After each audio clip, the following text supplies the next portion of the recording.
Welcome to another Quantum Conversation, brought to you by AcousticHealth.com. I'm Loren Galey, and I invite you to sit back as we enter the quantum realm, that space of the greater part of you. It is your connection to infinite possibilities, infinite potential, and infinite mastery. Welcome, welcome, welcome to this Quantum Conversation. This is season 21, and we are launching it with a panel party.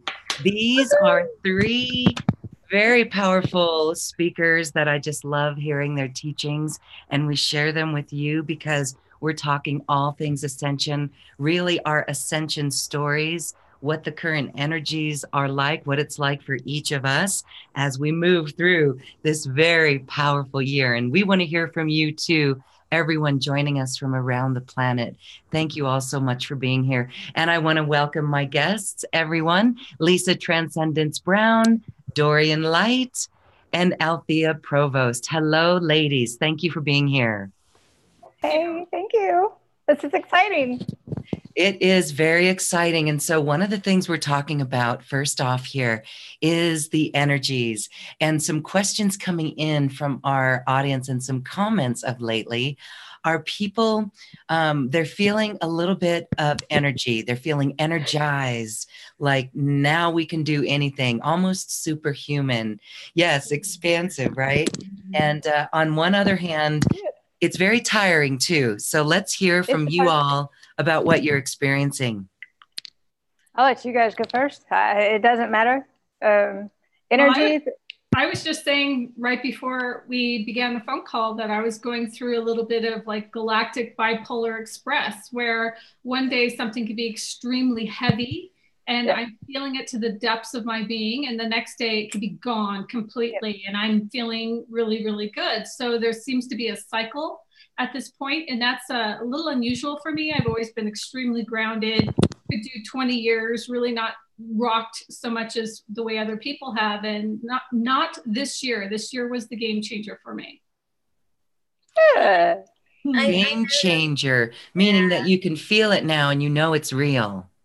Yeah. Right. Well, oftentimes I'd read other people's expressions about navigating the dimensions and things like that, and it really didn't resonate with me. I was, not moving on those levels, not feeling those levels, and that changed. It changed in the way that I can feel the collective so much more now.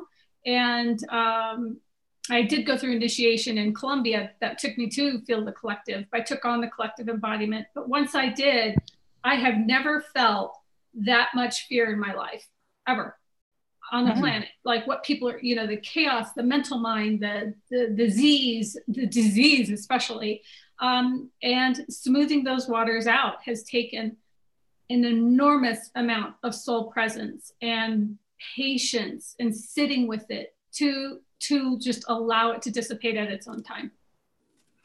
Yeah. Mm-hmm.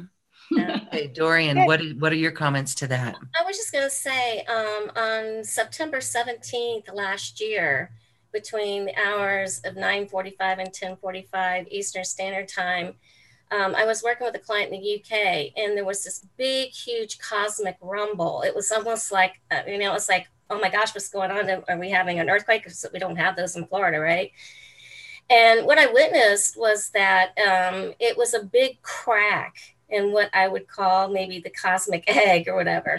And that's when I really noticed a real releasing of the divine feminine energies that just came like flooding in even more so. Of course, I also noticed within like 2 or 3 days, the dark forces tried to come in and put a plug in it. They didn't do a very good plug. And then all of a sudden it just felt like everything started shifting. That's when I noticed the shift was like the end of last year, September last year. Then it started coming in, and now I feel like the energies they're intense, but they're intense for growth. They're intense for us to really, like we were talking about before, expanding out, right? So that's how I'm feeling. It's like really intense. And Althea, I was like, the same thing. I was like, one day people were saying, oh my gosh, it's so wonderful. And the next day it's like, pulling your hair out, right? Yeah. But yeah, that really expanded space now to manifest in more so, I think, than ever. I can really feel that. For sure. And Lots of creativity, coming through. And that's just information, right? Go ahead. I just have to say the manifestation has been instantaneous, which I've always had an ability to manifest. That hasn't been an issue for me. But I started tweaking it a little bit. Like if I asked the universe, I'd really like this experience. And I'd say like, I'd like it 6 months of this experience. And I'd come back to maybe a month, bam, 2 weeks later, I would get not only that experience coming into my life, but 2 others that I didn't see. And it was all just given, just completely given, no effort on my end at all. Despite the Galactic Bipolar Express. Yeah, I've noticed a shift in when I was trying to shift some timelines, and it was really funny because I was trying to shift these timelines, and then I shifted them, but then I kind of got stuck in them for a while. And so it's like, oh my gosh, what do I do with this, right? So now I have both timelines going at the same time. I didn't shift from one to the other. I was like in the middle of them. And I've noticed that with the energies coming in now, things are starting to shift, in those timelines. And now I'm shifting over into the timeline I want to be in more so than the one that you're being stuck in the middle of them, right?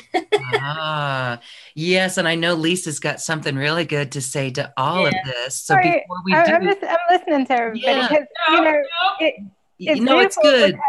It's beautiful because we're all in all these different places because we all have these different purposes and roles. We're all going through our own evolution of consciousness from within ourselves. We manage our own realities from a quantum level and all this kind of stuff while we all are fulfilling service roles for humanity. And so I listened to Althea, and you guys get ready because photonic light it feels like a drug. And it'll knock you on your butt and put you laid out flat.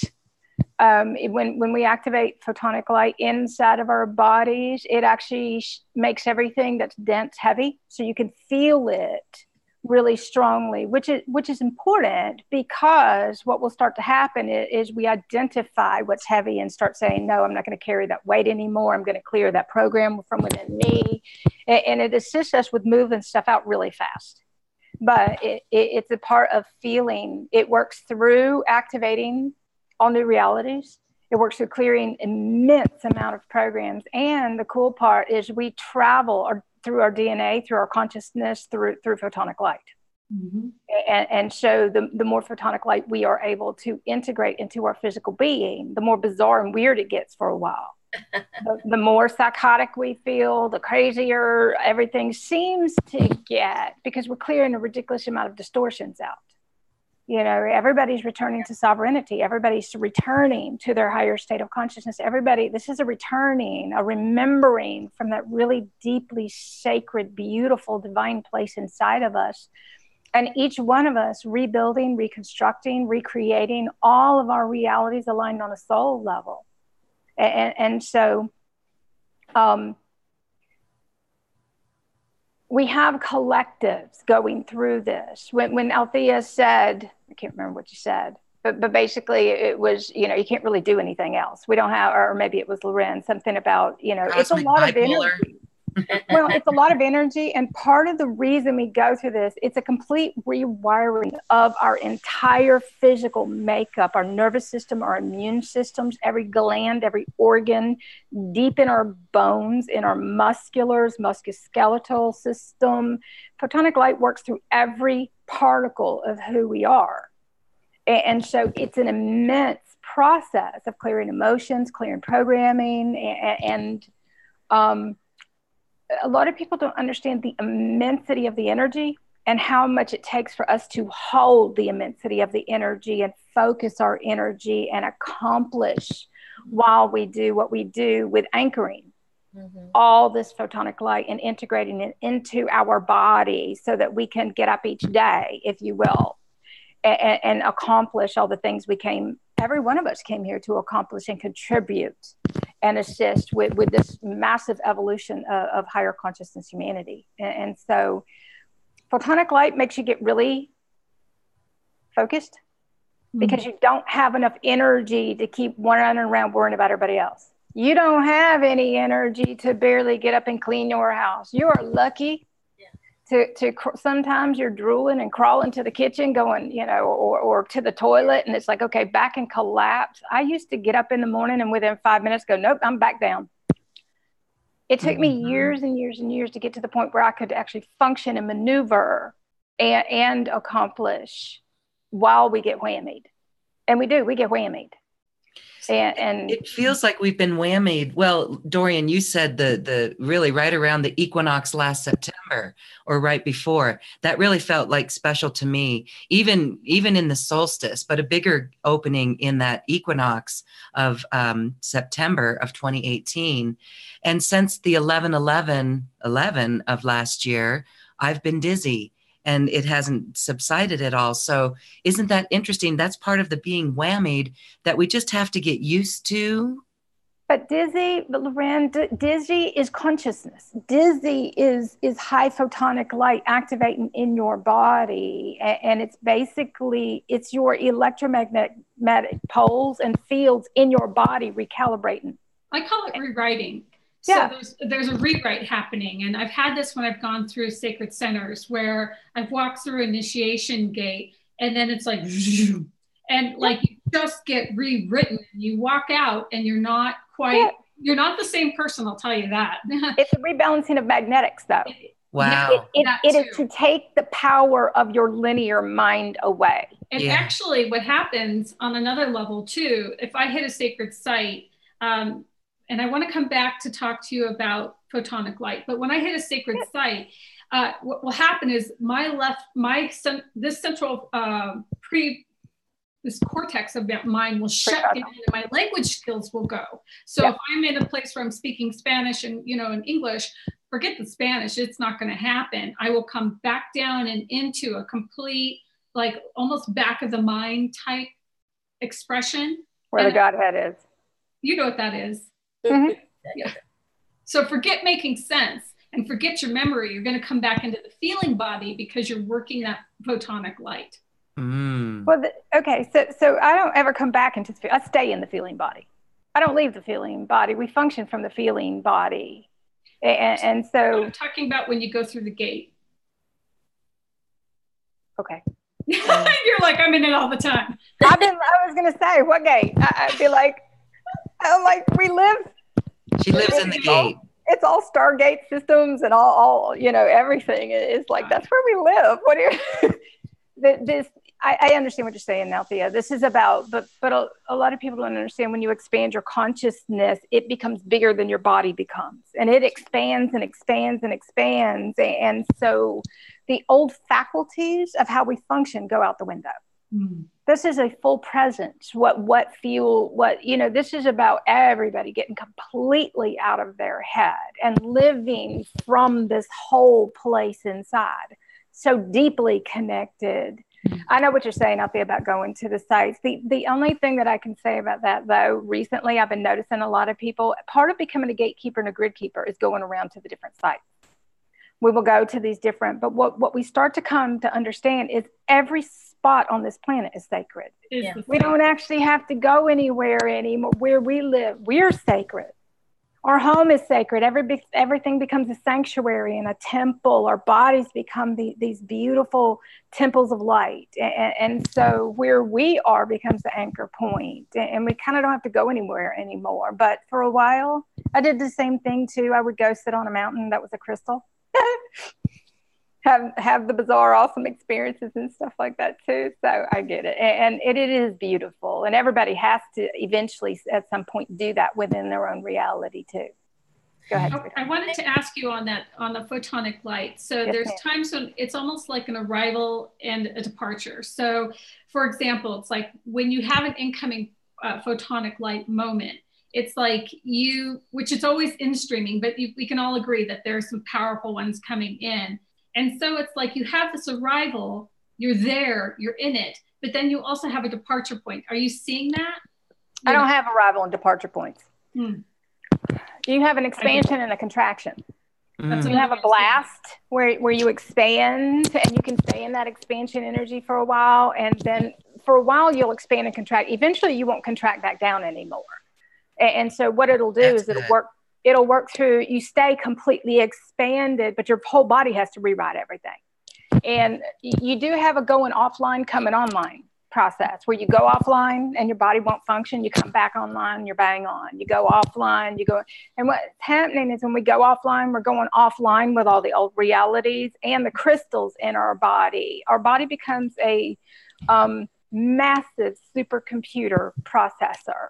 Absolutely. And so what you're doing is the higher the state of consciousness that we each can hold, the faster we process light encodements, photonic light it's our soul. Photonic light is our soul. Photonic light is our galactic aspects. Photonic light is all these things. But Althea, I don't look at them from coming from outside. I go inside my body and I watch them activate inside. There's nothing outside to me.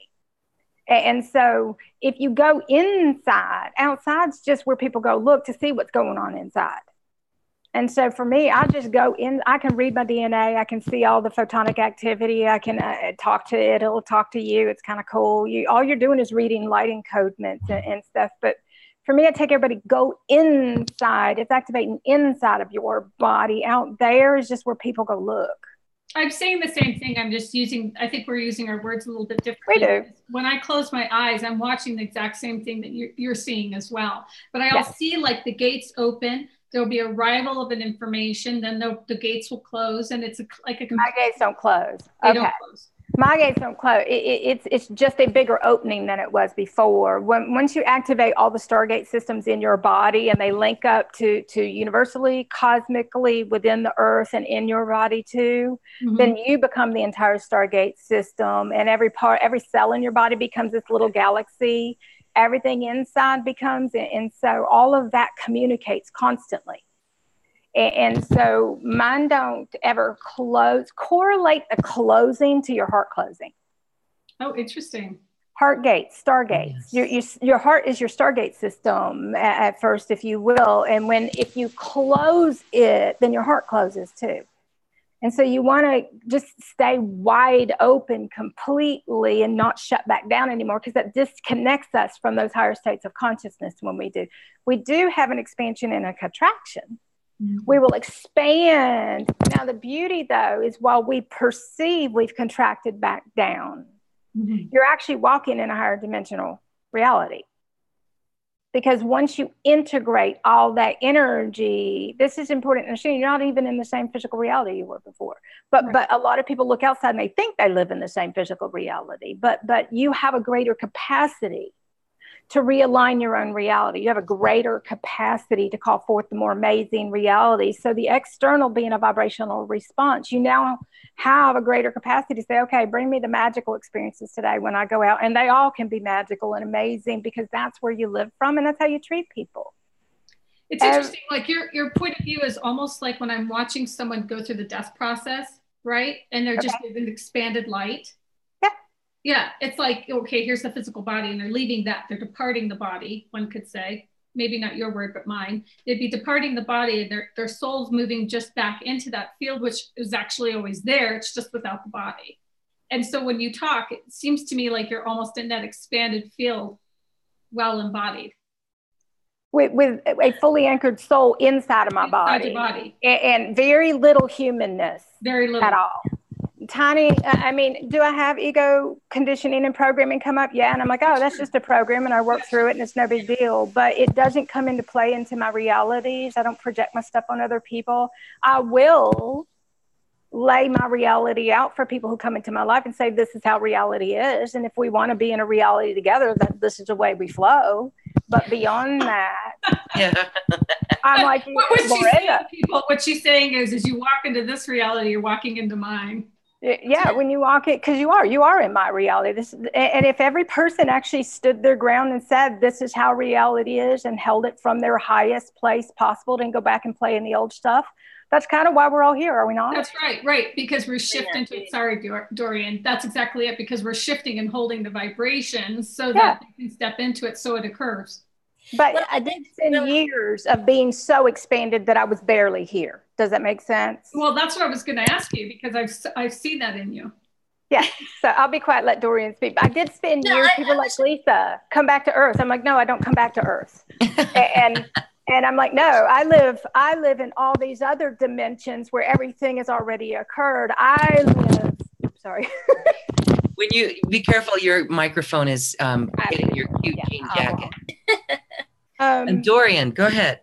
No, I was just going to say, I think it's really important because everybody's at different stages for people to understand. I mean, a lot of my clients have shifted in and shifted out, but a lot of them are still in that kind of no man's land, which is a part of that dismantling of, you know, detaching from all what I call the human condition. Mm-hmm. So for a lot of people that might be listening, if you're not into this space right now, don't panic, it's coming, right?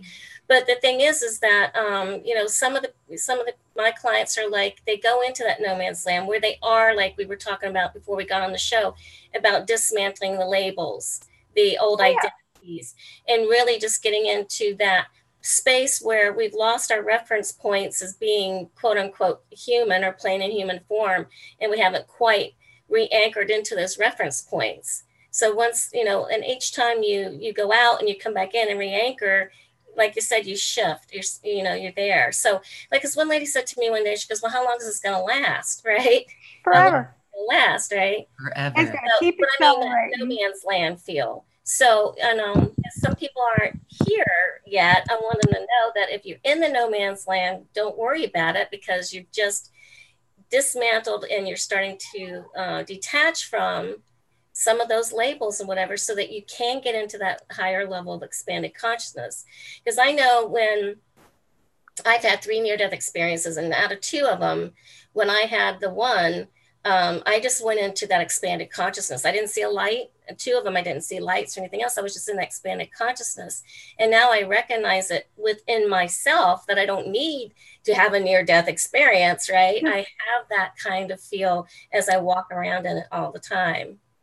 There's like 4 ways to kind of coming into that. You know, we're all in the wheel, right? So it's like until you break out of the wheel. But so you'll have the near-death is one way of coming into consciousness. The ET, which is what happened to me. I had the light beam come down, turn on that. Wait, you said the ET?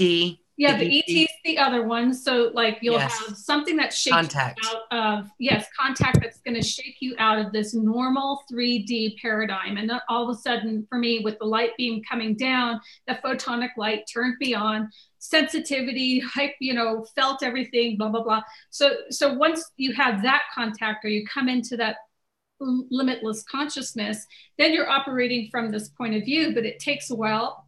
I think Lisa's saying that for physical body density to clear. It's got to clear your physical body, your emotional body, your physical body, you've got these layers of bodies that you are, and all of those things have to come into coherence. This is the way it is. And, and your soul has your back because it's going to happen at the pace in which you can handle it, or where we are now, where the faucet's being turned on and we're all going to go through it, whether we like it or not. Beautiful, isn't it? Loren, I just lost you guys. Do you still see me? Because I don't see you at all. I see you. I see you. Oh, we see you, Dorian. Yes, okay. I was just sitting here and you blanked out like, where'd you go? Oh, because you just up-leveled. We just up-leveled. Our vibration is so high, we just make it invisible. Okay. All right, well, this is a fascinating conversation, and I want to go here. Let's go to this next level then and chat about ET contact. I've been to your house, Lisa, and we've heard ships outside in the sky. Althea, you were beamed by a light beam 10 years ago, January 19th,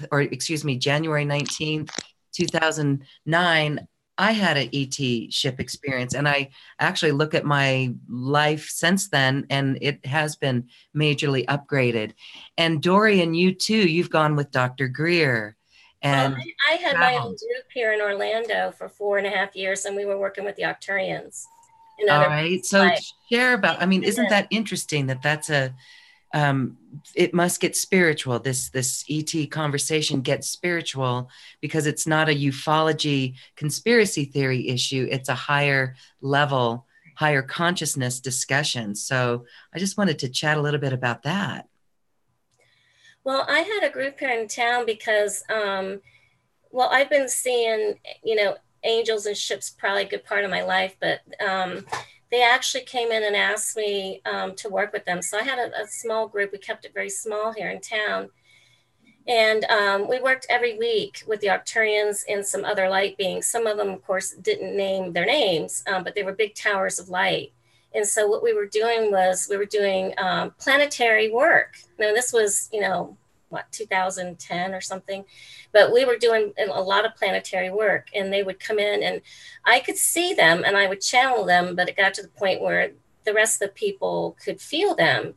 And it was spiritual. It was about consciousness. It was about raising the frequencies at that time. And then after 4.5 years, it was just done. I mean, it was just, when it was done, it was done. But I've had a lot of ship experiences myself. So yeah, I've had a lot of experiences with ETs. Yeah. For me, it ended as well. It's like I went up and down the ladder, kind of like that 12 tribes, you could say, working with all the different ones and coming to peace with it, complete peace with it on every level. How they played in cycles of time, how they showed up in cycles of time, what they're doing now, what their agendas are for today, according to what my blueprint had. And once that ended, once I reviewed it, I was done. It's now just pure consciousness showing up for the sake of showing up in the now moment. Yeah. Cool. There's a group that's been showing up, or two groups have been showing up lately that I actually met when I was in Portugal with Dr. Greer. And they've never really had much contact with us in human form, but they have started taking a bigger interest, right? As we're going throughout this big journey of ascension.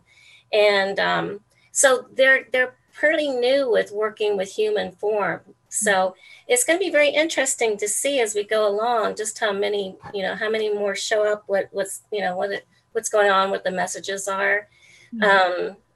One gave me a special tool to use with clients, but it's very interesting. Yeah.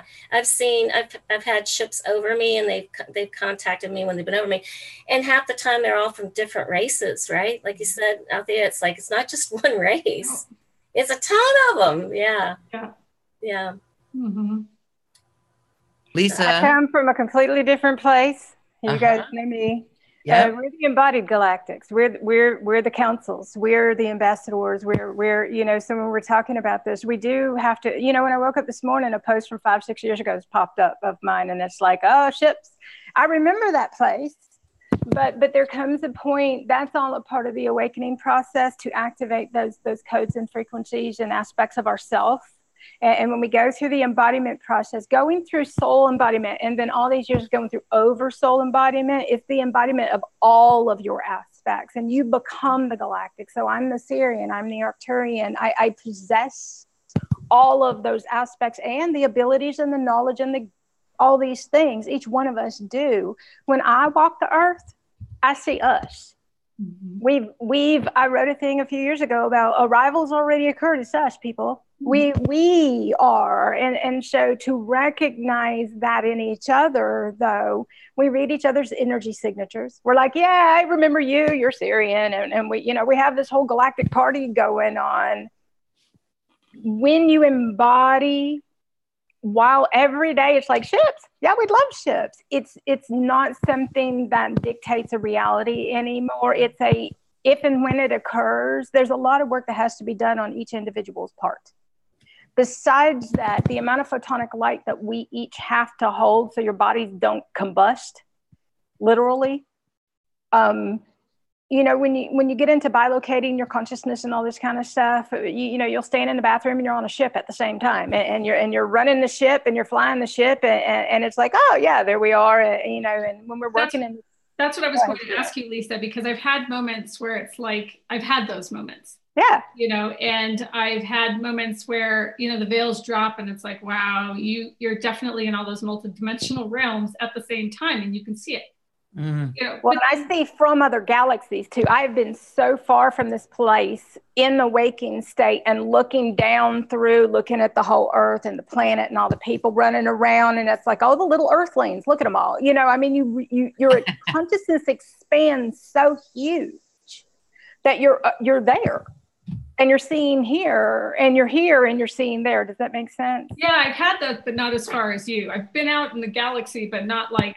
I'm in other galaxies, girl. It's like one galaxy wasn't enough. We had to go to all of them. And it's like, and it's bizarre in a way, but it's so very cool. It really lets you see it really changes our perspectives on everything once we do that. So do you think everybody is coded to do that? Or do you think that you're coded to do that? Both. And the reason being is I don't look at each one of us as separate. I see everybody has the capability. Now, whether everybody has the capability, I don't know. It's in our DNA. I came here for purposes and roles. I see them all. I understand what I came here to be and do. We get up each day. We fulfill those roles. Personally, the answer can be many ways. The people that I work with, I can activate those codes in them because I hold those codes. And so if it's in their DNA and they're ready for that, that's what each one of us do. Althea, the people you work with, are you not activating the codes that they hold? Yeah. Oh, absolutely. Yeah. Through your level of consciousness that you've been able to achieve, it's the same thing that each one of us do. But the question is, a lot of people are like, oh, I'm not ready for that. And they're going a different direction. Other people are like, yeah, game on, let's do this. And they're fully wide open and embracing. When you become one with everything, we're all one and equal. We all have the same capabilities. I don't look at others the way others look at others. Does that make sense? I look at others as we're all equal. We all have the same capabilities. We're all capable.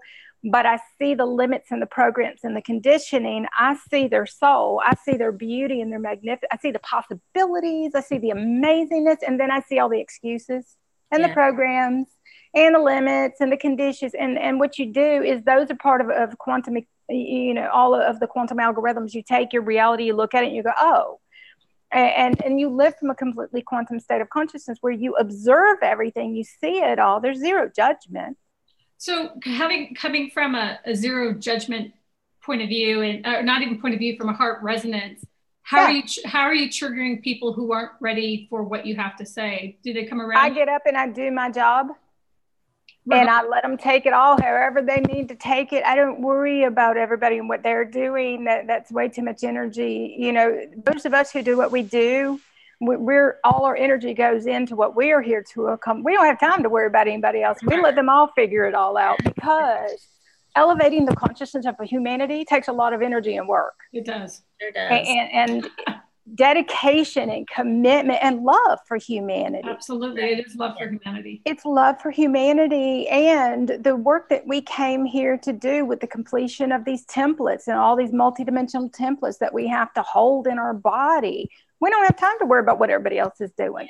Yeah. And besides that, we don't have the desire to worry about when we start to really understand that each person actually has to consciously choose this, otherwise they're not exercising their free will, then we basically step back. When we become the guardians of New Earth, we're not allowed to impose on other people's realities. Well, you can't, because that's the galactic. You can't. It's universal law. It's correct. So we step back. We respect. We share a ridiculous amount of knowledge. We share everything we have access. Not everything, because good Lord, we never get to take a break. We share open source, baby. We share it all. We put it out there. We let everybody run around and judge. We let everybody play in their ego. We let everybody's realities do whatever they need to do. We create the path. We're all the way showers. We shine the light. We say, this is what's possible. You guys grab it. We hold the bar way up here and say, everybody jump up here with us and stuff. But being a guardian means that we don't overstep our bounds. We also don't allow others to impose on us. Right. Setting your boundaries. And so, we do set our boundaries, but it's in a different way. Yeah. And it's not from a place of lack of power. It's from this is what's acceptable for reality to be. Because a lot of people don't understand reality is what we bring forth within us. This is my reality. And my reality can be how I create it to be. My reality can be anything I desire. And once each person goes fully inside and is able to access and see everything again, then your whole reality changes. You live from a completely remembered state of consciousness. Right. And that's it's pure gratitude. You become the humanitarian. You live as pure source consciousness light. Anything else is not acceptable. I think integrity is it's the highest level, but it's different. It's the highest levels of integrity, the highest levels of honor, but on a cosmic level. I was going to say galactic, universal. Yes. There's a difference, if you will. The human aspect is still trying to fit everything into the old belief systems and the old realities in the old way. This is so far beyond all of that. This is obliterating those and creating all new ones. This is reforming reality through the application of light codes that we hold. And this is bringing that knowledge, bringing our divine presence, bringing the beauty forth.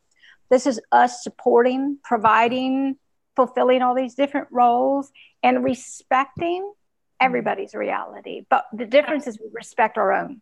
Right. Absolutely. I think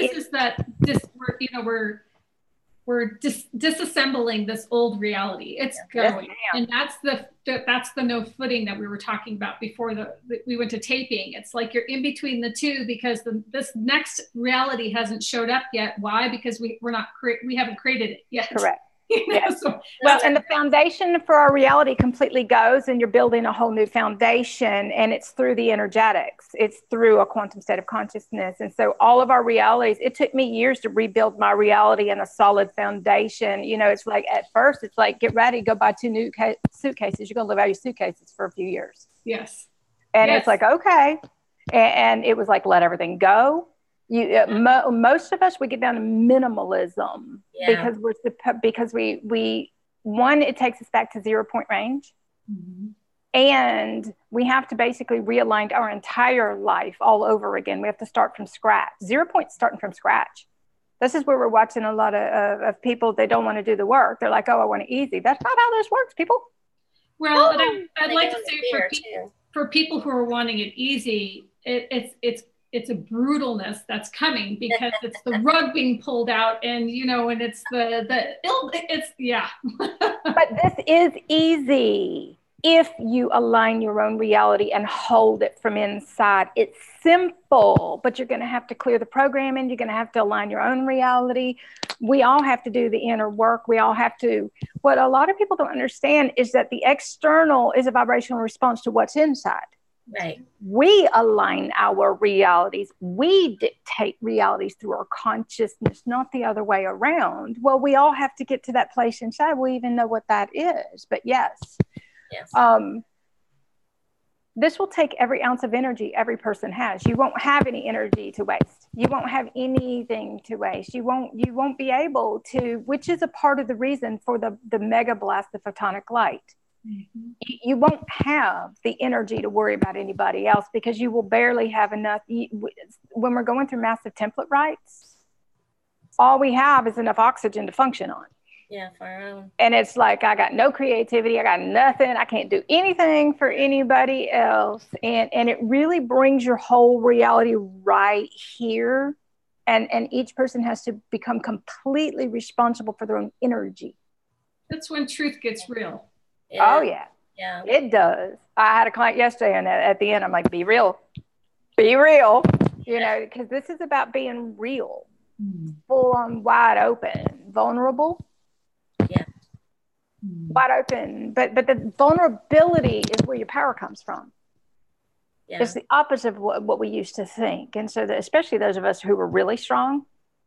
Yeah. We didn't want to be vulnerable. We fought it with everything we had. It's like, oh, no, because we had these perceptions that vulnerability was weak. But what's funny is the moment your heart busts wide open and all that stuff comes up, which is a part of the awakening process. When your worlds flip upside down, that's all awakening parts. That's the early phases and all that kind of stuff. With Althea, what she was talking about, yes, you're going to have 1 foot in each world because every moment it's going to be, what are you going to choose? Which reality are you going to choose? And it means each person has to consciously choose this. Otherwise, we get drugged through it upside down and inside out. And so our human aspect will never choose this. It'll fight it with everything it's got. Yeah, it does. It goes into fear. And it's what creates our own suffering. It's ours. We're the ones that suffer through it. When we start to understand, if we will stop fighting the process and get on board, stop fighting and shift our priorities. It's about shifting our priorities too. I call it going into divine surrender. Once you get in that divine surrender, you think, oh my goodness, why did I resist for so long? This is complete surrender in every way. Yes, you got it. Okay, that brings up a really great point, because it's that surrender that we need to move into and let it flow with us, and opening the heart, and the resistance that we get. We were even chatting about this before our show. Even me personally, and I know others can feel like me, it is that fear that keeps coming up. And that's what keeps us in the timelines, the old timelines as well. And Dorian, you mentioned that you have been able to see like a timeline here and a timeline here and get to choose a timeline. And looking back, I can see things that I do, little behavioral patterns that keep a timeline reinforced. Mm-hmm. And so let's talk a little bit about timelines and really being present in the moment, in this now moment, to really navigate to the best and optimal timeline. I'll let each of you answer that. I'll let you guys go. I'll be quiet. No. Do you want to be You know real? me, I'll jump in. Yeah, we're going to be real here. So there's no order. We can kind of be authentic. So Dorian, though, go ahead. Yeah, Dorian, you can go ahead. Okay. Well, it's really strange how I operate now. I go above the planet and I see, I see, like Lisa was talking about, I see that, the whole realities, and that, we all say, oh, this is just, we're just in human form, but we really are. So, I really see things so differently now. And so what I try to do is, I remember the first time I really started trying to shift my timelines, and I was kind of in that no man's land, right? Where I was 1 foot in and 1 foot out. That's where I kind of got stuck. But then I realized, that resistance within me, that maybe even fear within me, of really stepping in back into the truth of who we are as divine beings. And so I found that a lot of people do have that fear of stepping into their own personal power as a divine being, right? And once I was able just to go, oh, I give it up. I'm just going to, take that paddle. I've been paddling so hard up the stream, and I'm going to throw it out of the canoe, and I'm going to let the river just take my canoe and turn it around. And let me just start floating down my divine destiny stream. That things just started flowing into, and the timelines just started flowing naturally, right? There was no more trying to push and shove. It was just, I just relaxed, let it go. And then I really did go into that divine surrender. And then when I went into divine surrender, then that's when the timelines just started. Because, when you have 5 timelines in front of you, you have 5 choices, right? When you look at all 5, they're all possibilities, right? And then when you focus on one, the other 4 melt away because they're not anymore. Yeah, but not you have a bazillion of them. It's just like. So, but it's also listening, right? You must listen to that inner voice within on a huge new level. Is that how you surrender? I think too, is a kind of it's not even just listening anymore. It's a knowing. I think we're kind of, going to that all-knowing feeling within. Yeah, I can be a listening at one time, but for me, it's gone to like a knowing. Okay. So even those external skills, I would say, that I used to have, like clairaudience and stuff, that's kind of floated away. And now I'm just in a state of knowingness. So everything is, of course, we said everything's inside of us. So we start stepping into that state of knowing because it's all inside of us anyway, right? So that's just how it happened for me. So now I'm in that state of knowing to the point where it's like Lisa was saying, there's not all this outside stuff. It all falls away. It doesn't matter anymore. Yeah. It doesn't matter anymore. It doesn't matter anymore. You let it all go. You let it all fall away. And the only thing that matters is that connection, that connection inside. And that will actually dictate everything we actually, all you're surrendering is your ego and the resistance. Right. A lot of people like, I don't want to surrender. What we're surrendering to is your lack of trust. What you're surrendering your resistance, your fight, your inner struggle, all the lack, the separation within you, the duality, the battle. That's what you're surrendering. Also your agenda. All of it. It's like if you have an agenda for the way you want life to show up. Yeah. And you have an agenda for the way that you expect life to show up. Exactly. Last year, I saw a big pull away from the collective of women who were primed. They knew it. They had primed themselves. They've been doing the work, and then they pulled away from taking their power. And I had to ask myself, like, why were they like? You got to that gate. You're about to take that fall, and then you pulled away. Yeah. Like, what was that made women say, nah, I don't want to take the fall, which was their perception. But actually what they're doing is they're saying, I never took the fall. I never had to take the fall. I'm going to let that one go. And I'm going to float into the knowingness that I'm here as an eternal being. I've always been here.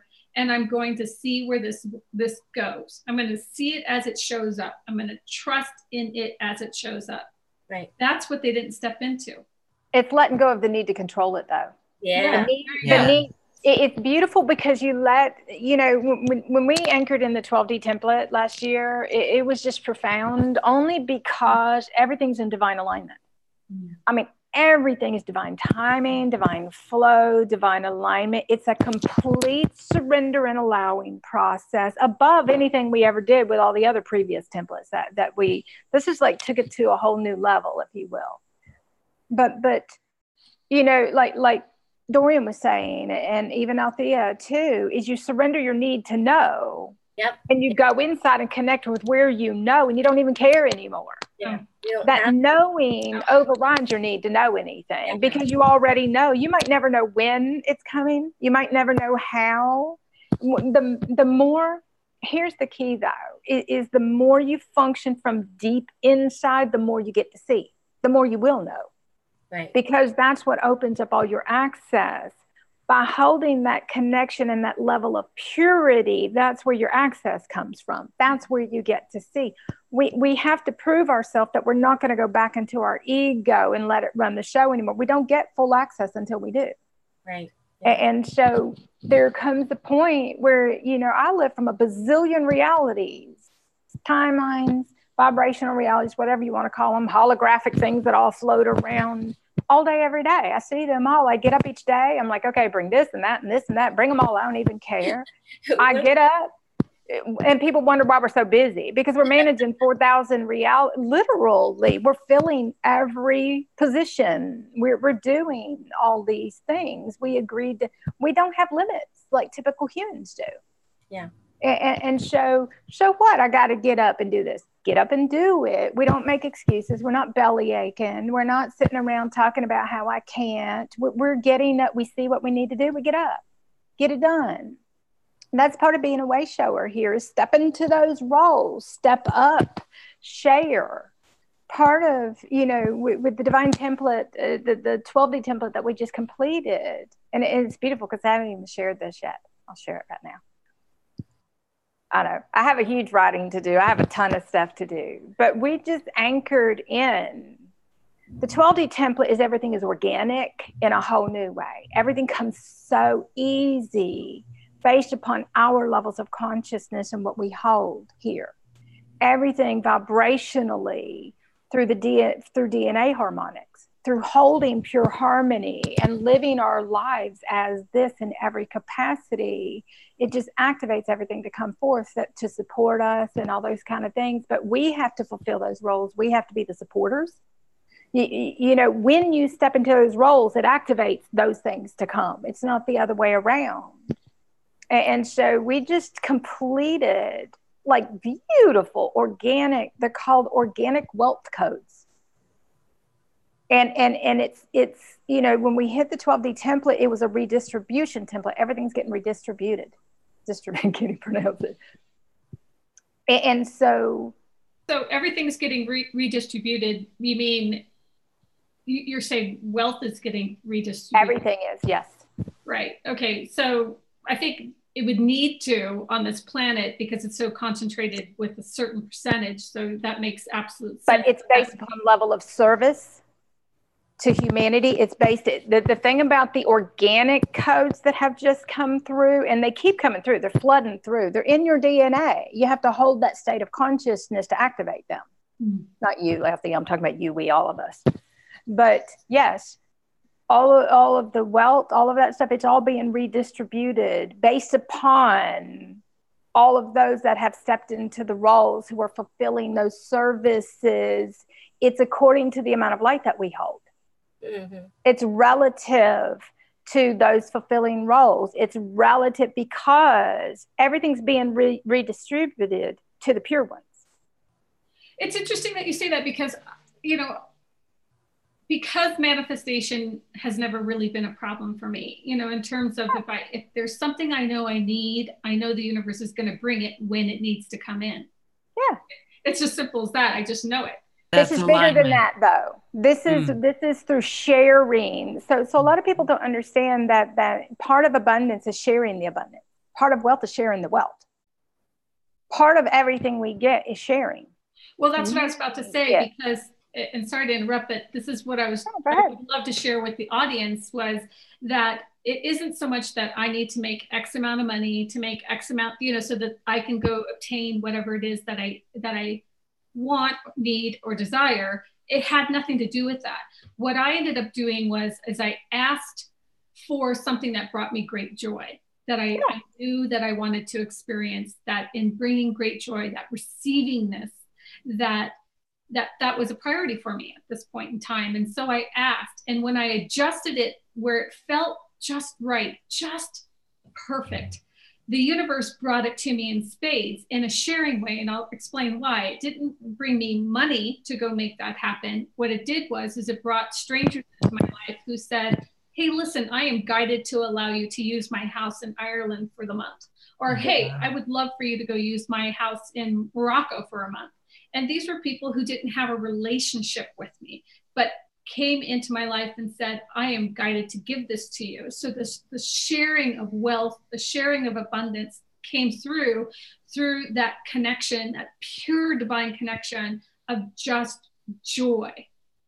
This is how this works. It really is through sharing. So like the old way is everything went to certain percentages. Now this is through sharing. It's when each person lives their life from that place of kindness and that generosity, it activates more to come forth, because you're turning around and you're putting it back out into supporting the new. And so the more I've spent years, all I do is share everything. That is true. That is true. And I would like to, because I think people need to hear it from different voices, Dorian, yours and mine, because we're saying it's an echo chamber out there. But the truth is that, you know, it's the vibration in which we bring it. So for example, 7 years ago, I said I wanted to go to Italy to a girlfriend of mine who's Italian. And she said to me, do you want to go? I said, yes. And she purchased my ticket so that I could go with her next month. That exact same day, I purchased a ticket for a girlfriend of mine, a Hawaiian girlfriend, to come on one of my trips. It was like, boom, came in this way, and boom, it went out that way. That's how it works. And that's how it works. And when you create this massive electromagnetic energy where you lead with that, that's when it calls forth to the magnitude. And so I'm going to go back to the wealth code for a moment just to make a point, because it's important to say, when you live from this divine sacred union within yourself, when you live from everything is abundant, you don't lack in any capacity, way, shape, or form. You realize everything you have is abundant. So you can share the abundance, but it's not a lack place that we share from. No. It's, you know, for me, mine was to find those who were in service, that were fulfilling roles. We connect up through this massive networking system, and that creates the grid work for New Earth. And so it's putting it all into the new. It's supporting your local communities and the people that you run up on each day.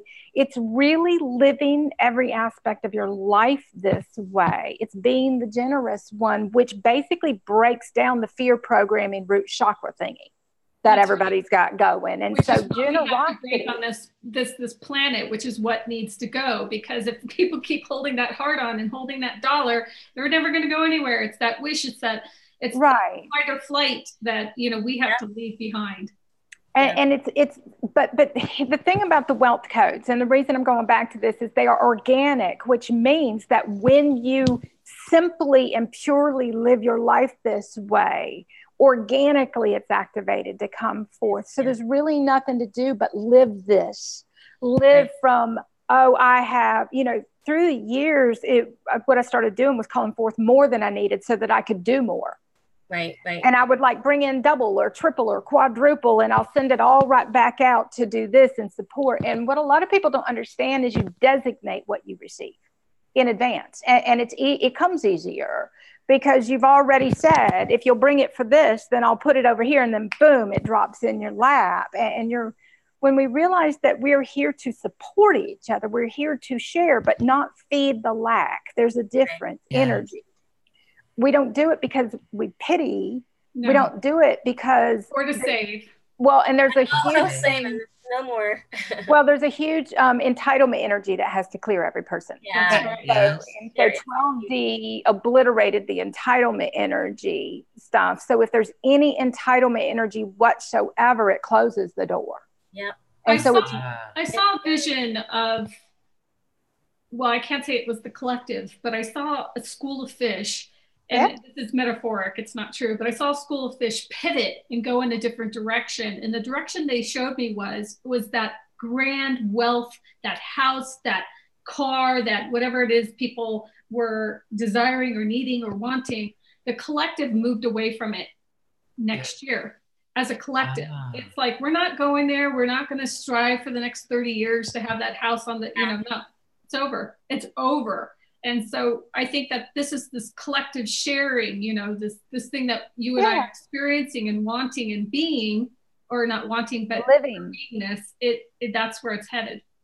And it's a shared wealth, and it's shared, it's not this is for me, only me, and the old way. This is you know, so a lot of people don't understand, well, I can only speak about my reality, but all these years was to get up and work to accomplish for all of us. This is for all of us. And so everything we do is for all of us as one. And so when we actually function from that place, everything, but when you live from, I'm going to say, this richness inside, the wealth inside is this wealth of love. Yeah. The wealth is this wealth of appreciation and gratitude, the wealth of purity, the wealth, and that is what creates.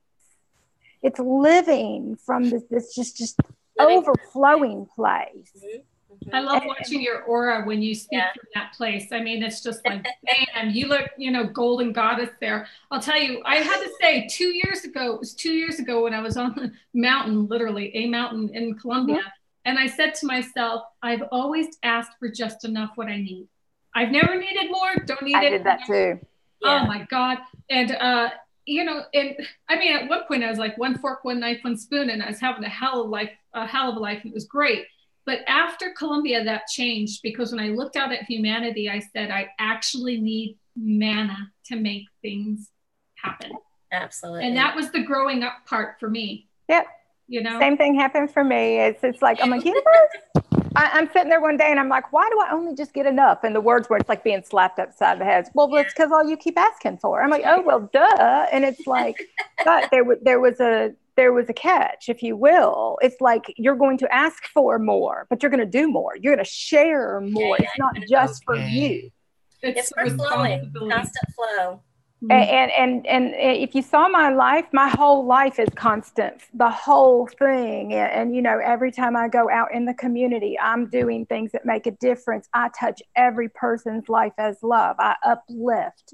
I mean, we live this with our every breath. There are no exceptions. Right. You know, and you use your money, You use your physical things to make a difference. It's a very different reality than the old realities were. There's no greed. There's no me. There's none of that. There's none of that stuff, unless you're in a reality with a human, and then there is, and you're like, oh, but wait a minute, the ego just came back in. But I want to say this, it's important. There's a proving process we all have to go through. Absolutely. You have to prove that you can be trusted to hold your highest everything. That's you have right. to prove that you're always going to come from that highest level of everything. And until you do, you don't get infinite everything, because you're the one that can't be trusted. This is all relative to how we live. And if I received something and I went to complete lack and started trying to fix everybody, well, that's not my highest everything, so I don't receive anything.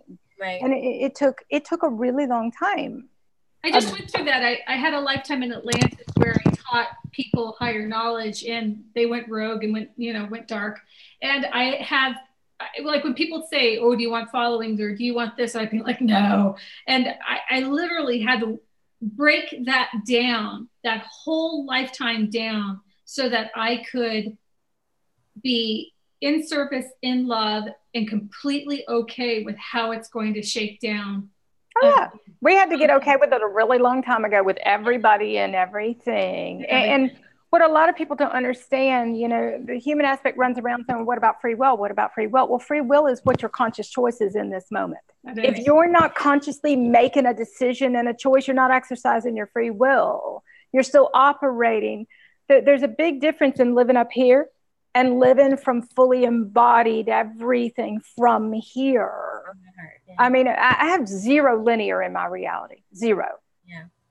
I can observe linear, I can see it, and I can utilize it. I mean, when linear energy comes in, those are my productive energies. Oh, good, my brain works. Let me go do some work, because you can forget it when you're expanded. And when the 222 codes start streaming, and the rainbow frequencies and Christed light frequencies, which we've been blasted with all day today, start streaming, your brain goes out the window. You can forget it. Yeah. I've worked personally with Dorian, and I know her heart is so generous in how she works with her collective and her community, and continually praying for them. And I mean, I've seen you in action, as I've seen you as well.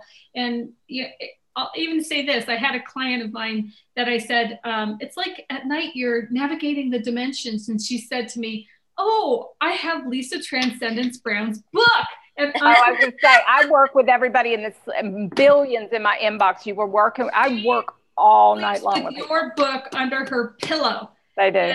I know. It's beautiful. It's so, and you know what? That's just heart touching to know. I have one girl, she keeps ordering sets, and she's sending them all over for the light to be in those different locations. She's like, they just emanate. Yeah, it's cool. Thank you. But when women love humanity enough, and that is the commonality here. Everybody, not just women, all of us. Yes, but the women here in this group love everybody enough that it's like you're holding this, not even holding, this space of just, it's like love. It's not even unconditional love. I wouldn't use that word. It's like golden love. It's just pure. Yeah.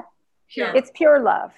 I got away from unconditional a long time ago, because that means there's a condition on. That's a human word. I don't even use manifestation anymore, because that's a mental game. Yeah, that's true. I use materialize. Everything came into form. It's a materialization of a vibrational frequency. It's where consciousness comes into form and in your reality when you've integrated enough light within yourself. And so it's a vibrational match to what we've been holding.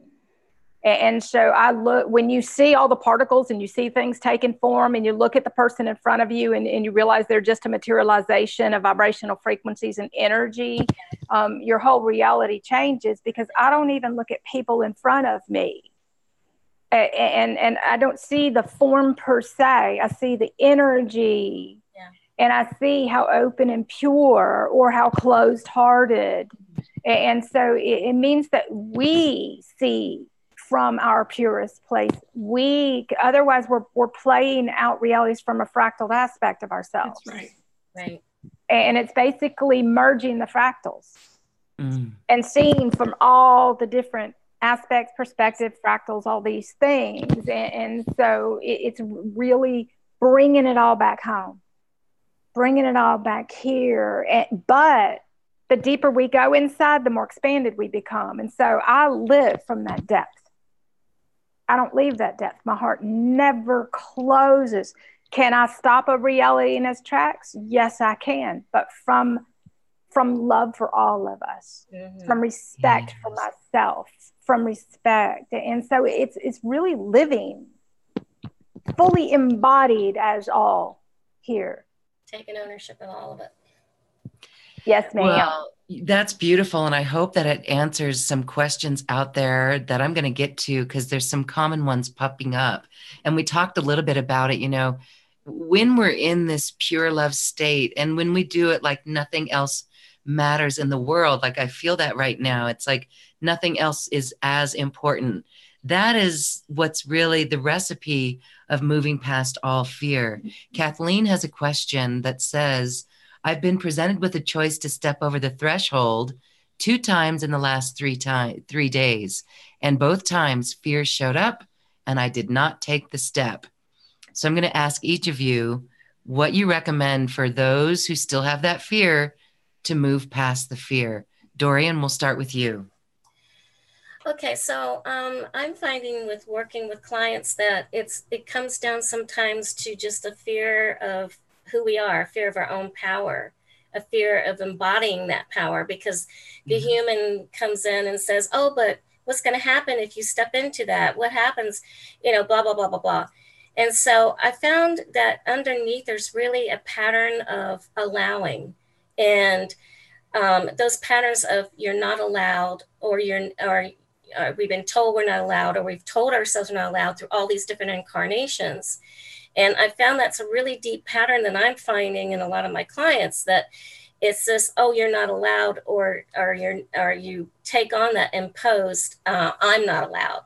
So what I've been having some of my clients do that makes it very simple for them, and it's been very effective, is really just go into that space of allowing. You know, like I allow myself to step into my divinity. I allow myself to step into my perfect state of beauty, health, and perfection, right? Knowing that I'm safe. Because I think that word is key right now, is safe. Because when we start stepping into these beautiful realms of consciousness of who we truly are, the human starts reacting, right? And until we get to a space like Lisa and you know, what we're talking about here, a lot of people aren't in that space yet.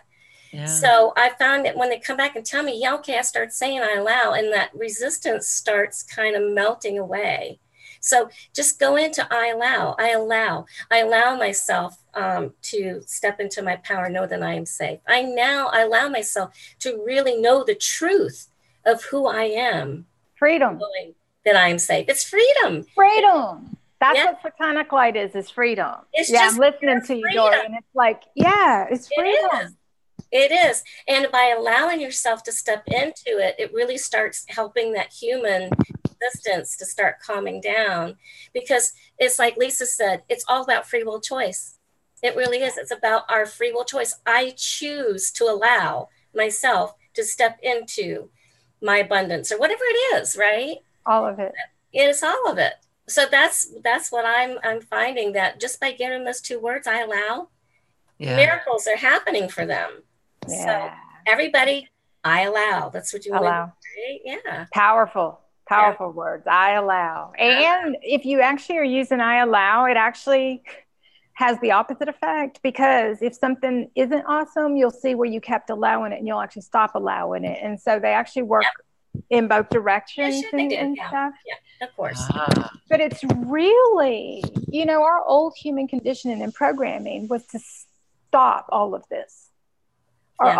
We had excuses and reason, and it's really about getting out of our head. And the most fearful, when Dorian said, you know, I went through this too. I had to go through this through years. This is not an easy process of dissolving all that stuff and working through all that. And it takes every ounce of energy we've got to see our own program and work through it and clear it so that it doesn't run the show anymore.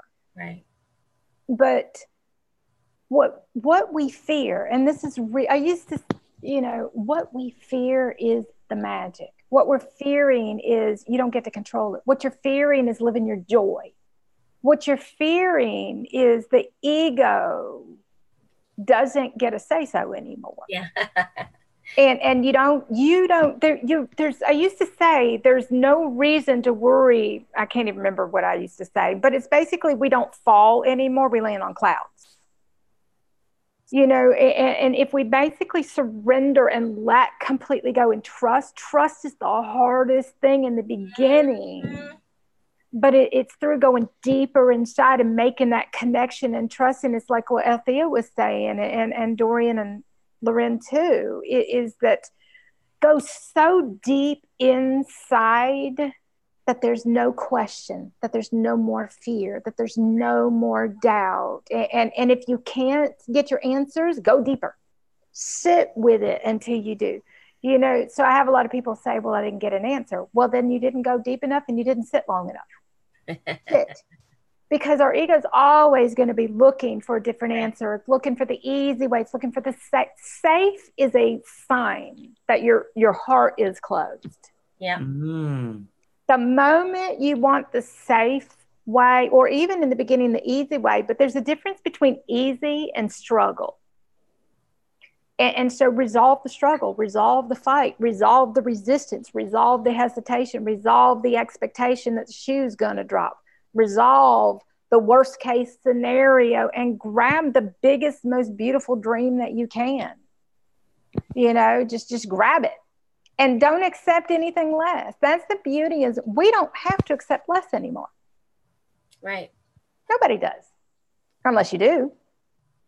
Yeah. I'll be quiet. I think for myself, it's sorry, I get excited and all passionate about it all. Can you tell? Yes, it's good. That's your heart, and passion is you speaking your heart and sharing at that level. That's why. And we have to all have to live this. I would Yes. never, ever apologize for my passion. I don't apologize. I'm being respectful. It's a respectful apology. I don't apologize for passion. I've been passionate like this for years. You just did, girlfriend. You just did. But anywho, I like to say, I mean, for me, it's just yes, yes, yes, and thank you. And it's simple for me. It's just yes, yes, yes, thank you. That's what I wanted. When I asked my girlfriend, why did you buy me a business class ticket to Italy? Why are you, you know, and she goes, because I knew you would say yes. Good. Yes to the universe. Everything's a gift. Yeah. Everything's a gift. That's beautiful. And then we turn around, we pay it forward, and we do it for other people. Same thing. And so Right. And so I would say to the person that had two opportunities, call them your dry runs, and imagine yourself in the next time it comes around. Imagine your next response is being yes, and that your heart is saying, I felt the fear those past times, but today I'm going to feel what it's like to be passionate and to have a yes, and to have the things that I've been wanting and dreaming for. Thank you for that one. Perfect. Trust. Yes. I'm like, go for it. Jump. Quantum, just jump into that. Just jump. Go for it. Go for it. So, well, Yes. Yeah. you know, We can't there's say enough excuses. about our passion and just living it. It creates an energy field that absolutely does support us. And so, you know, what I love about this panel right here is that we're showing everyone all the various ways. There's a bazillion ways that we can ascend, because there's a bazillion of us on the planet. There's not one particular way. I like to joke, we can say, yay, we can ascend and have coffee if you want to have coffee, right? So it's beautiful. Many of us are going through a process, and there's children in our lives, and we're raising children. So Lisa's so bold to listen to her call and get rid of everything. And yet there's others who are on that path raising a family. And Dorian, you're taking care of your sister. You're such an angel in that way. And so we're all just doing it in the best way that we can. And that is commendable to everyone. And so there should be no one feeling less than or or anything. It should be inspiration for the myriad of ways that we can go through this great, great time of ours. But it just comes, as we've all mentioned, through this connection to this inside world, this inner self, the higher self, the universe that is within us, that is us. So I thank you all for that. We're going to end with another question for everyone. But I want to say that the beautiful ladies who've joined me on this season 21 launch party panel will be appearing on season 1 later in this episode. Dorian's coming up on Thursday, April 18th. Althea is on May 7th, and Dorian is on May 14th. And all of you ladies are so revered in our community that it's such a pleasure for you to share with us. And so when we're talking New Earth, this is the last question that we can all end on. Let's talk New Earth, some of the attributes. If you want to name some of your 3 most popular attributes, for me, integrity, truth, and passion are my 3 keywords for New Earth. And so I know integrity's up there. So I would like each of you maybe to talk about your 3 words. And if it happens to be integrity, let's go deeper and talk really about integrity, because this is an internal compass. We know what we know is integrous when we are experiencing it. And so when we're walking in a world, this is how we create New Earth too. When we're walking in a world and we see something that is, let's say, inhumane, which there's a lot of that in the old that is crumbling, how in an integrous way do we step up and create the new with that integrity? That's something that's just so precious to my heart, because we know what that is. So that's why I am very, I have a promising vision of the future of New Earth, because I know that that integrity within each person will come to the forefront and be expressed in a beautiful way. And over time, more and more of the people on the planet will come to expect it in every system and organization and product and service. So those are my 3 words: love, integrity, and passion. So let's start with Althea. Magic. I love magic. I like how the universe works. I like the fact that I have like rainbow magic on my genes, my inner child does. And I work from that place. I work from, and I try to show my community this, to jump in and just do it. Sometimes I'll pick like a Mercury retrograde to start something, or I'll pick, a topic or a conversation with somebody that I don't know anything about, because it's exciting just to watch the magic happen. Yeah. And, without like, oh, this is the wrong timing or this type of thing. So for New Earth, I'd like to think that beyond my wildest imagination, that if I had a dream or a system or a product or a way of being that I want to show up with, that the universe is not only going to match it, but they're going to bring me something more. So I work from that place. What like more can I experience? And everything in my life has come in that way. This job, I never asked for it. I was brought to it. I was asked to shows. I never even asked. It was like on a higher level, yes, maybe, but my personality was like, no. So I would say magic is number 1. Integrous is that no matter who I'm playing with, whether they know me or not, from taxes all the way on up, it is squeaky clean, integrous. So for me, there isn't a break in my integrity on any level. Yes. And then I would say the third one that I would want to bring into New Earth is collaboration.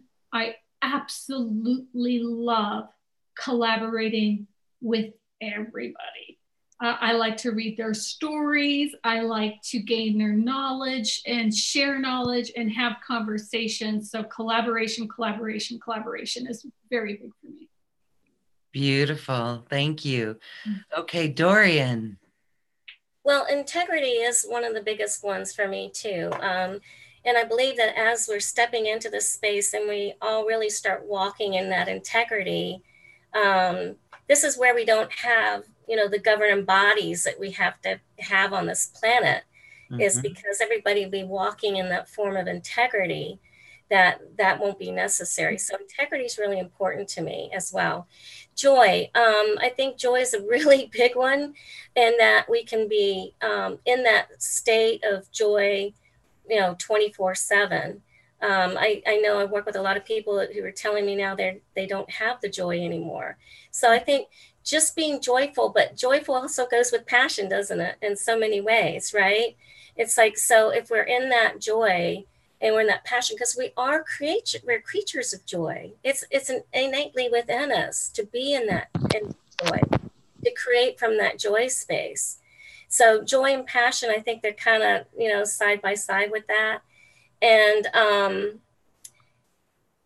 just that unity, like Althea was saying, the collaboration, I guess this is just another word for that, is, that unity, that we really, operate strictly from the heart, and that it's just automatic. I mean, it's just like where we are now, some of us are now, where we've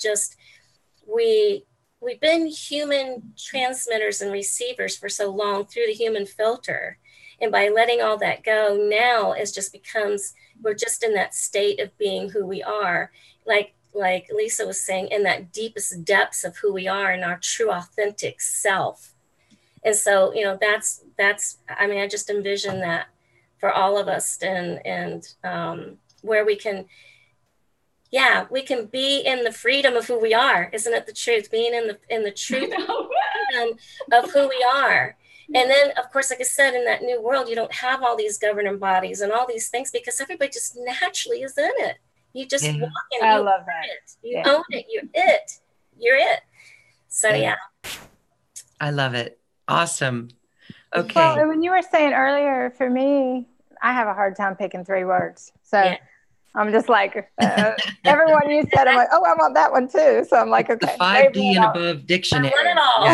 Yeah. But when you said about integrity, or I'm going to go back before what you said, Loren, is that when you see something, lately, a lot of what's been coming through is, what are you letting make in your decisions for you? Is your humanity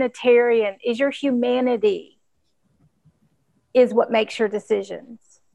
And so now where we are cosmically is that our humanity has to make the decisions over all the old ways of before. And this is each person living that humanity, that you care about each other, that we care about our earth, that we care about the children and the animals, that every person actually cares, not from a lack place, from that very pure place of, I care enough to make a difference. I care enough to do what it takes. I care enough to step up and do something. It's no longer, we used to say that when this touches everybody's lives, it'll get their attention. Well, it's touching everybody's lives now. Yeah. It's going to get you can't avoid and ignore and pretend anymore. And so for me, is humanity, is your humanity present? Are you coming, are each one of us coming from that place of purity and unity and love inside of us? Is this where we act and live from fully? And so my words, soul, purity, love. I love everything you guys said. So, love and unity and purity, for me, they're all the same word. Joy, so a lot of these words, they mean the same thing. It's the energy that we function from. It's not the words. Right. And so it's the energy that we possess. It's the energy. And it's really whether we actually care completely about everything, or whether we're letting the old ways dictate. This year is breaking out of the old ways. That's what 2019 is breaking out of all of that. And New Earth is you're creating your new reality from what you see inside. It's a whole new reality. It looks nothing like the old reality anymore. I want to say one thing before we go, because a lot of people are confused, is one way to really start accelerating the process is look at the external reality as a multidimensional reality, because you're on a multidimensional Earth now. You're not on a one dimension, one planet Earth anymore. But when you go inside, see two Earths. When you go inside, instead of one Earth, see two. And so your every moment is, do I want old Earth or do I want new? Yes. And you have to see two Earths with your whole being and your heart before you actually are consciously choosing which Earth you want. Okay, that's really empowering. That's really empowering, because I think that's going to help anyone who still has those resistances and fears to make that right choice, regardless of what other people may think. There's still these programs that run. That's a part of the process, though. Yeah. Every one of us, that's a part of the process. It is opening our heart beyond the programming. Yeah. You know, we have to open, wide open, and let all that fall away. It's a part of the process for every one of us. Each one of us, it's an individual journey that everybody has to do. Yeah, it is. Yes. And we all have to do this. Ascension. We're all different stages of it. Mm-hmm. And everybody is at different stages, because it is an individual journey based upon where everybody currently is. That's why it's so important for everybody to let go of the judgment, let go of the finger pointing, let go of the expectations, let go of all that stuff. Focus on yourself. You don't have time to worry about everybody else. Yes. Right. Ask for help. Ask for help. Yes. Ask for help. Ask Well, for help. I mean, I raise my hand to the universe all the time. In fact, I have pictures of me with my hand up in the air, and that's me asking the universe for help. Yep. Well, and a lot of people don't understand is your new support system is going to be your universe. That's right. Yeah. And so you're actually going to 24/7 ask what to do. You have to learn how to take instructions. Universe, what do I do? Universe, what do I do? And you're going to be led around for a while doing what your universe tells you to do. We all have to open up to listen and ask, what do I do? And then pay attention to the way you feel. In the beginning, the whole human reality, 3D, was a karmic timeline. The whole thing was. That's right. Yeah, it was. And so reversing all of that, none of it's comfortable, because you have to go against everything you created as reality to be to clear those karmic timelines. Moving beyond 3D means clearing those akashas, clearing those karmic timelines, which means it's not going to be comfortable. I remember a teacher told me years ago, get comfortable with being uncomfortable. And I had no clue. I'm like, what do you mean get comfortable with being uncomfortable? Boy, did I find out. But eventually, and this is what I tell everybody, come back to simplicity. Yeah. Go your ego complicates the whole, it turns into this whole ridiculous mess. Go so deep inside that it becomes simple. Go so deep inside that all the fear falls away. Go so, and if you don't feel it, keep going. Go until there's nowhere else to go. You're diving into the abyss of the unknown. Yeah. But each one of us, that's the journey. It's basically, you don't have to know. You have to embrace the unknown with all that you've got. It's becoming an innocent, wide-eyed child full of wonder. It's exploration. It's new discovery. All of this is new until it's not. It's not new, but it's new to us when we see it. And so it's really, and see, on a human level, we don't like surprises. Be ready to be surprised. We don't like change. Yeah. We don't like change. I love surprises. Yeah, we do, because we love magic. It's magical. Go for the magic. Yeah. Yes. I remember as a kid being in church, I would go, oh my gosh, where's the magic? That's all I wanted. It's inside. Oh, what the inside. But that's important, Dorian, to say is our human doesn't like change. And it's really, we love change. It's like new reality, more new realities. Oh, new realities, another new reality. I mean, our realities flip on a dime. They're like every nanosecond, new reality. But that's part of quantum jumping, is embracing everything and opening up and realizing that our highest vibrational, highest dimensional, whatever words we want, it's just words. Just words. But our most aligned realities soul aligned realities don't collapse. Soul aligned realities align your reality on the level of your soul. Yeah.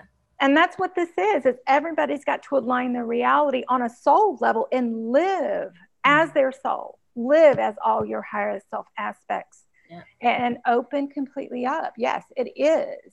And getting okay with looking like the crazy person. Yeah, it's kind of like, it's like what Jesus said in the Bible, be in the world, but not of the world, right? Exactly. Yes. Mm-hmm. Exactly. Yes. Yeah. And so, yeah, I love you guys. I'm really appreciative to come together with you today. It's been fun. Yeah, I'm so glad that you talked, Lisa. I try to be quiet, guys. You know me. It's just not possible. But we love you. That's all I love you guys too. The supreme sharer. Everyone is. It's wonderful. Thank you, Lisa. Thank you, Dorian. Share, the more you receive. The more you share, the more you receive. That's beautiful. And it just empowers me, because some of us, I'm feeling others are like, well, what do I have to share? But Lisa, you did this activation with me a couple years ago, and I tossed and turned all night long. You said, something, now share it. And that was a big activation. And so, thank you too. Well, and I want to say this too. When your heart is open, you always have something. It's when your heart is closed and your head goes, I don't have anything. And you have to open your heart. Your heart, wide open heart, it doesn't matter what you do. Everything is from that place. And so opening our heart to realize that if my heart is open, it doesn't matter what I do. That's right. So, and you realize you're in Podunk, Egypt, and you're all by yourself, but you're taking that heart energy and you're putting it out. And you're transmitting it out, and you're out there on a telesum or anything like that. It's just be in that space, and it just you're beaming light out the world. It's really about getting our heart open and getting out of our head and realizing that we are to share ourselves, the beauty of who we are. We are to share our magic. We are to share our light. We are to share the knowledge. Share till you got nothing left. But if your heart is closed, your head is going to be going, well, I don't have anything. That's your head talking.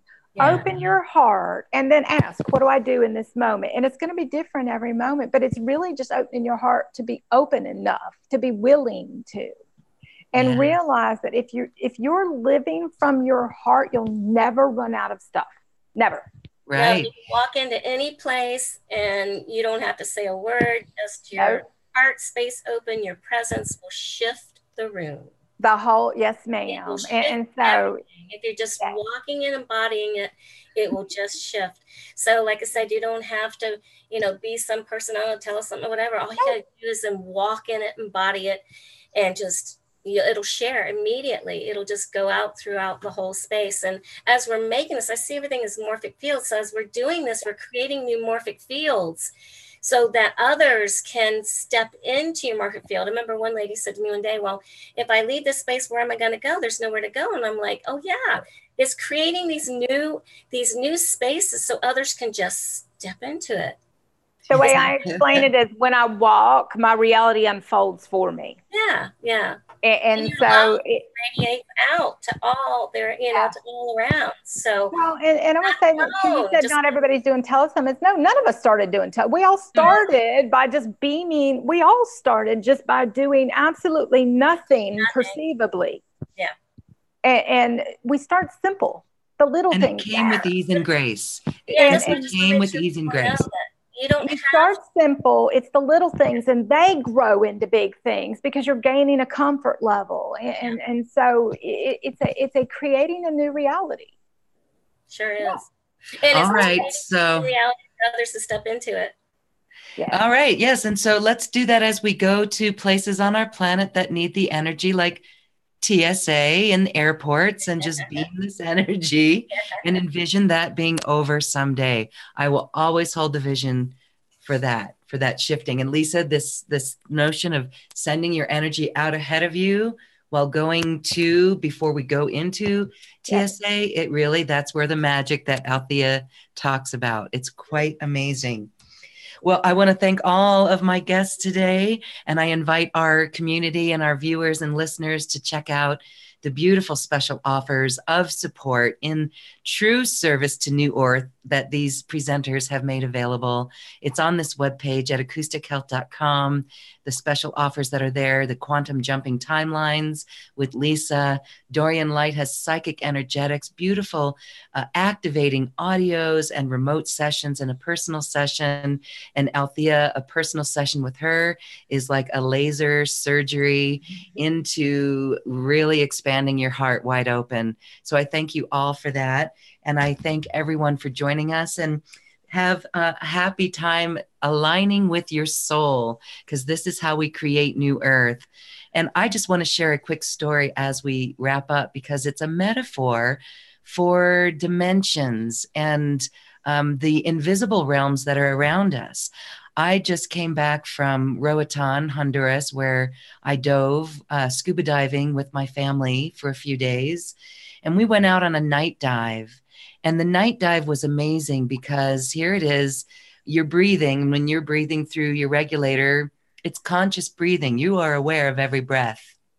And when you go down into the dark and you've got your little flashlight, all of a sudden, all these little tiny minuscule fishes and little larvae come up to the light like a moth, like moths and mosquitoes at night outside.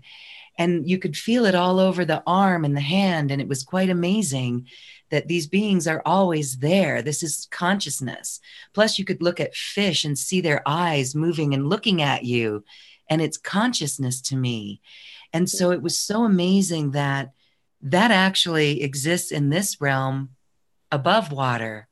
We do have beings and energies that are there to support us. Now, Lisa, you might say those are aspects of our higher self, but I just thought it was very interesting that is there. You know, it's this invisible, and then you get into bioluminescence and you just see this whole magical world of light. And I just wanted to share that, because it's just a metaphor of what we have in this physical realm that is in the invisible realm. So does anyone want to speak to that before we say goodbye? I think it's beautiful. It is. We become the bioluminescent beings, though, that we become the bioluminescent. We actually glow. All the cosmic rays and the cosmic radiation that runs through our body, we light up. We light up. We do. You can actually find a picture. I posted it somewhere, and you know, I put a flashlight under my finger, and you can't even see the bones and the whole inside. And you know, a lot of the videos we've done, we glow. You know, and so yeah, it's we become the bomb. But I love the fact that about the metaphors. Yeah. Because one of the things that I have an article to write on this, but the importance of metaphors means that people start to tune into the energy of things. And metaphors are really important, because for years we lived by metaphors. Metaphors actually show us the energy of things, and they help expand our consciousness. And so metaphors are really important, because that's where you actually start to understand things, is through the metaphors. And so if I ever have something I can't understand, I'm like, what's the metaphor in that? What's the metaphor in that? And you can actually sit and see all the different metaphors, and and I love the fact of what you said, because I walk outside and my porch light will be on, and it's my sign for quantum jumping is grasshoppers. Katie however you pronounce them. And as long as that light is on, it's full of grasshoppers. And my metaphor was they're drawn to the light, and we're quantum jumping as long as we're the light. And so you got to kind of love how it is. Ancient goddess cave in the southwest of France is a grasshopper. Oh, yeah. And in very ancient scripts, and some of the most ancient scripts on the planet, it speaks through metaphor.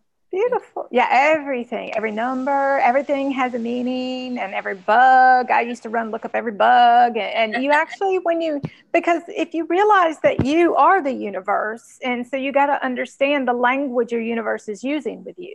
It's a teleportation device. Yeah. Yes. So when you become the universe, all you're doing is looking up the message that you're trying to send yourself. And so is the symbol. like that. And so is the symbol.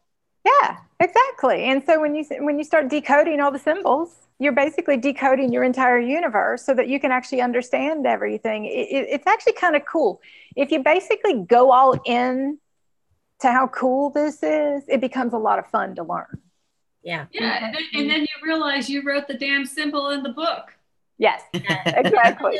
So hard, it becomes fun and easy, doesn't it? Yeah. It does. And it's about embracing it with fun and excitement. And you're like, I should rewrite this book. You are so funny, Althea. Oh my goodness. You're hilarious. Beautiful, beautiful. All right, just a quick sentence here, not a paragraph, Lisa, but Dorian, a sentence to say goodbye, goddess. The original woman who said goddess. This has just been so wonderful sharing with you today, all of you beautiful goddesses. And okay, I'll take the label off for you, Lisa. Anyway. Yeah, you know me. I don't do those things. I'll be like, no, I'll take it. I'll take it. You guys.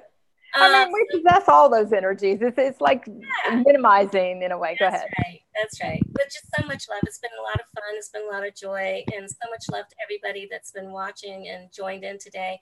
So much love and light to all of you as you continue to journey into that heart space in your true authentic self. So much love. Thank you, Dorian. Althea. Oh, well, I just want to say thank you, Lauren, for inviting me into your world and for allowing me to meet Lisa Transcendence Brown 2 years ago when I went to your house. And that was you guys were here. I remember. Kick. And of course to Dorian, who was one of my first teachers and who I adore and love for the amount of love that you just give to everybody. And I know that and honor you for that. And then to everybody who has joined on the call, all communities out there, just sending you waves and waves of love. Yeah. Oh. And Lisa. I don't have any words. You got too many words. I got too many words, exactly. It's just embrace it. Be so ready for the most amazing. It's really about open wide up, not a little bit. Just go all in and really just surrender and let go, and create that connection of trust. Create that connection where you know, but you don't need to know. And our New Earth realities are living as New Earthers here. It's living as pure love. It's living as our highest aspects. It's living as all these things and the most amazing realities when we open up to this. So it's not a thing to fear. That's all ego games. Yeah. And so if fear comes in, it's important to understand that that's getting in your way of experience and the bliss and the magic and the amazing things. And it's basically open the portal, walk through the fear. Fear is the door that blocks the portal to all the amazing realities. And you know, see it, own it, walk through it, dissolve it, but don't believe it. Yeah. And just go all in. Just grab it with everything you got and be completely ready and open up and surrender and let go and say, okay, I'm ready. I'm truly ready for the amazing everything. And just basically open your heart to be completely ready. Open your heart all the way. I'll have what you're having. Yeah, I'll take it too. We all will. Yeah, we all will. Beautiful, beautiful, beautiful. Again, I thank my beautiful guests, and I thank all of you for joining us. For you too, as you are listening to this quantum conversation, you are a New Earth leader and you are a New Earth creator, and we're doing it here together. And we love you so much, and we thank you all for joining us. Thanks to my guests as well. Thank you, thank you, thank you. Much love. Thank you. Much love. Aloha. And now it is time to dance our way to the cosmic heart. So enjoy. Blessings.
Thank you for listening to this quantum conversation, and thank you for dancing with us to the cosmic heart.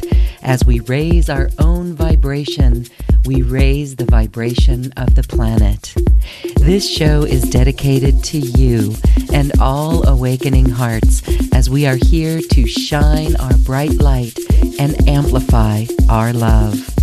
Access all quantum conversations, special offers from our guests, and online healing retreats by visiting acoustichealth.com. I'm Laren Galey, and from my sacred heart to yours, I honor your magnificent love and light.